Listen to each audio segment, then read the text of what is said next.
गजा में इस वक्त जश्न के मनाजिर देखे जा रहे हैं। हमास की ताकत ने पूरी दुनिया में खौफ व हिरास फैला दिया।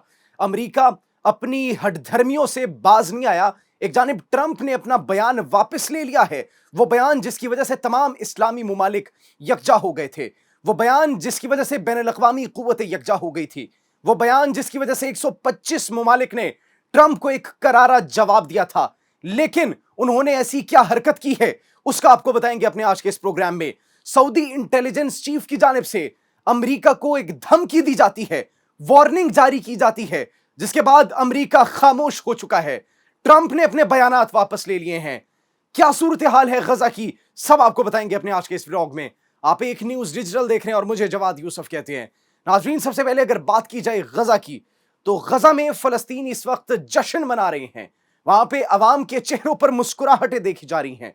अल-क़स्साम और हमास की कुव्वत से, उनकी दिफाई कुव्वत से, उनकी अस्करी कुव्वत से, जिस तरीके से उन्होंने शो ऑफ प्रेजेंस किया है पूरी दुनिया को, हॉस्टेजेस जो रिलीज किए हैं उसके होते हुए उनकी मीडिया ने जो लाइव मनाजर दिखाए हैं, पूरी दुनिया में एक खौफ व हिरास फैल चुका है। अमेरिका इस वक्त सोचने पर मजबूर है कि जिस हमास के खात्मे की वो बात कर रहे थे, क्या उनका खात्मा वाकई में मुमकिन है।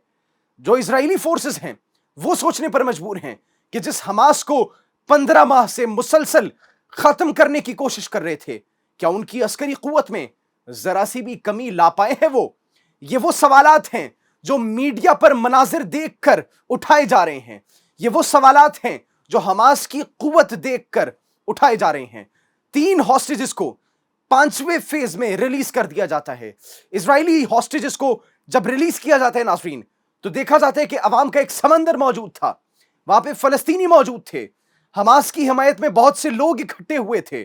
जिस तरीके से उन्होंने वेपन्स, आर्म्ड और एम्यूनिशन, और जिस तरीके से अल-क़स्साम ब्रिगेड के बैजेस लगाए हुए थे, जिस तरीके से तूफान अल अक्सा के बैजेस लगाए हुए थे, जिस तरीके से फलस्तीन का झंडा उन्होंने अपने कांधों पर और उन्होंने अपने सीनों पर लगाया हुआ था, यह सरासर इस बात की दलील थी, यह इस बात का मुंह बोलता सबूत था कि हमास के वजूद के खात्मे की जो बात करते थे, बिलाखिर वो खुद बहुत ही कमजोर हो चुके हैं।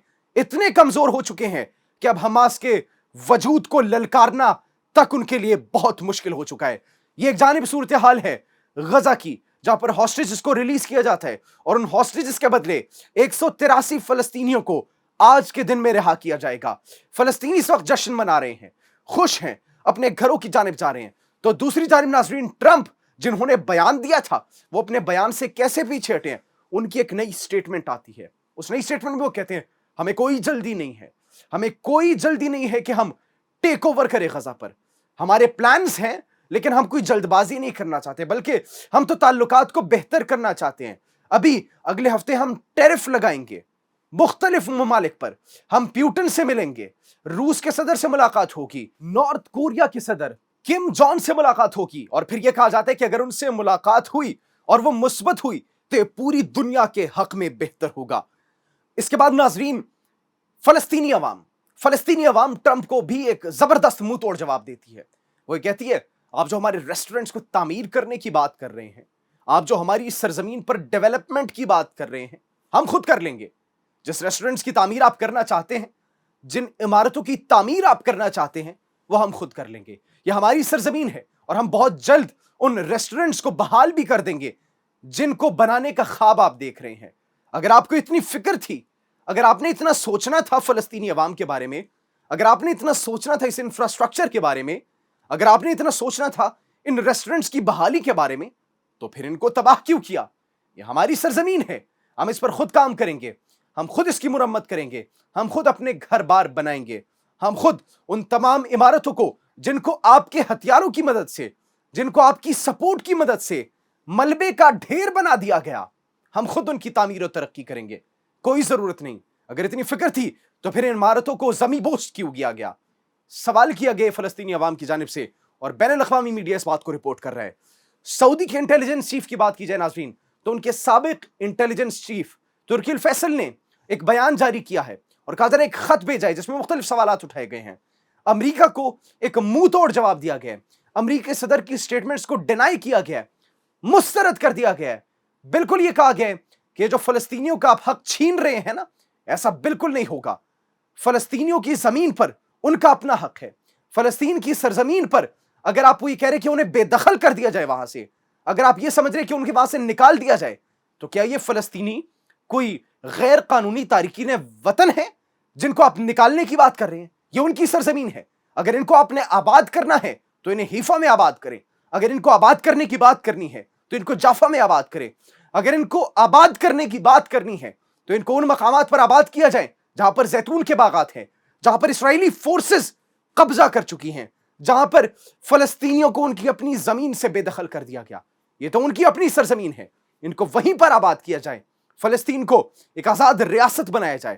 اس کے بعد بات کی جاتی ہے یہ جو آپ کہہ رہے ہیں کہ یہاں پر لوگ آئے ہوئے ہیں، یہ جو مہاجرین آئے ہوئے ہیں، یہ کوئی مہاجرین نہیں ہے، بلکہ یہ وہی لوگ ہیں جن کو 1948 میں اور 1967 میں جنگ کے بعد گھروں سے بے دخل کر دیا گیا تھا۔ یہ ان کی اپنی سرزمین ہے، یہ کوئی باہر کے لوگ نہیں ہیں، یہ فلسطینی ہی ہیں، اور فلسطینیوں کی زمین ہی ہے جہاں پر سب سے بڑا حق ان کا ہے۔ فلسطینیوں کو جو یہ برباد کیا گیا، ان کی جو ایتھنک کلینسنگ کی گئی، اس میں برطانیہ اور امریکہ کا ہاتھ تھا۔ اگر آپ خطے میں امن چاہتے ہیں تو فلسطینیوں کو اقوام متحدہ کی قراردادوں کے مطابق حق خودداریت دینا ہوگا۔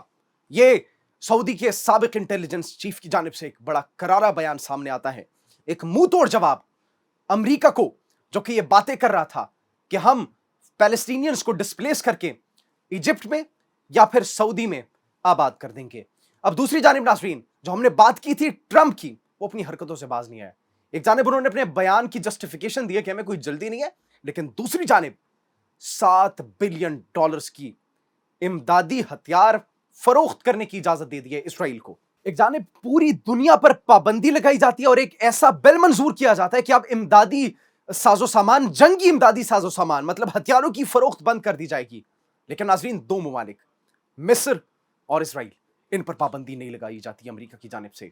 ایک جانب وہ سیز فائر ڈیل کی بات کی جاتی ہے، ایک جانب ہاسٹیجز کو رہا کرنے کی بات کی جاتی ہے، ایک جانب جنگ کو ختم کرنے کی بات کی جاتی ہے، خطے کے اندر امن لانے کی بات کی جاتی ہے، اور دوسری جانب $7 بلین کی ہتھیار فروخت کرنے کی اجازت دے دی جاتی ہے۔ دگلی پالیسی اگر آپ اسے کہیں تو بالکل ٹھیک ہوگا، بجا ہوگا، کیونکہ یہ ڈبل گیم نہیں کھیل رہا امریکہ، تو پھر کیا کر رہا ہے؟ ایک جانب سیز فائر ڈیل کی بات کر رہے ہیں، دوسری جانب $7 بلین کے ویپنز، آرمز اور ایمونیشنز اسرائیلی فورسز کو پرووائڈ کر رہے ہیں، جو کہ ایتھنک کلینسنگ کر رہے ہیں غزہ میں، جو کہ ویسٹ بینک میں دن بدن حملے کرتے چلے جا رہے ہیں۔ غزہ کے اندر صورتحال کچھ بہتری کی جانب بڑھ رہی ہے تو ویسٹ بینک پر ان کی ریڈ شروع ہو گئی ہیں۔ وہاں پر پیلسٹینیئنز کو ڈسپلیس کیا جا رہا ہے، ان کے گھروں سے نکالا جا رہا ہے، وہاں پر ان کی کاروبار کو بند کیے جا رہے ہیں، ان کی گاڑیوں کو جلایا جا رہا ہے، ان پر میزائلز داغے جا رہے ہیں، ان پر ایئر سٹرائکس کی جا رہی ہیں، ان کے ریفیوجی کیمپس کو تباہ کیا جا رہا ہے۔ وہ کس کی مدد سے؟ امریکہ کی مدد سے، امریکہ کی حمایت سے۔ لیکن حماس ابھی بھی پرجوش ہے، سرگرم ہے۔ غزہ کے اندر جو ڈیل ہو رہی ہے، ہاسٹیجز ڈیل، اس میں تو ان کی قوت کو پوری دنیا نے دیکھ لیا۔ لیکن اب سوال یہ ہے کہ جیسے ہی یہ سیز فائر ڈیل ختم ہوگی یا پھر ان کے تمام مراحل پورے ہوں گے، تو کیا اس اسرائیلی جارحیت پر ویسٹ بینک کے اندر جو ہو رہی ہے، غزہ اور حماس خاموش رہیں گے یا پھر نہیں؟ آپ کیا سوچتے ہیں اس بارے میں؟ کمنٹ سیکشن میں ضرور بتائیے گا۔ اپنا بہت خیال رکھیے۔ اللہ نگہبان۔